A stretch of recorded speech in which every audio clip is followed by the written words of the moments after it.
So, hello guys, good morning and good day pala. I-flex ko lang itong binili natin sa Lucky Plaza kahapon. Kahapon na ako pumunta. Bumili ako nito kasi nga gusto kong parang masarap nagka-crave na naman kami ng mga Pinoy food na naman. So, magluluto tayo ng bihon. Ayan. So, at syempre, yung pinaka-special na, alam mo na, pagka Pinoy ka, special na mga pagkain, ito. Tuyo lang, masaya na, o diba? So, plano ko ngayon, magprito muna ako ng tuyo. Tapos, so, maaga pa lang, magpiprito na ako. Tapos ngayon, yung mga kapitbahay, tulog pa. Tapos, ang nagprito ka, maamoy ng kapitbahay, no? Amoy na amoy nila. Pag naamoy nila yan, alam na nila yan. Pag naamoy yan ng ibang mga Pilipina, dyan sa labas na daan sa bahay namin, sabihin, may nagpiprito ng tuyo.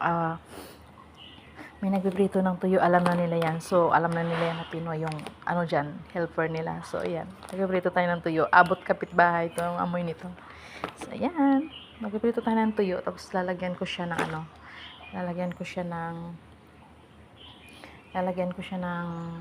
mag-aalmusal pala ako. Tapos, magkakape kami, o, diba? Yan, sarap ng tuyo. Oh, solve na naman. Medyo less lang tayo sa rice kasi mahirap na.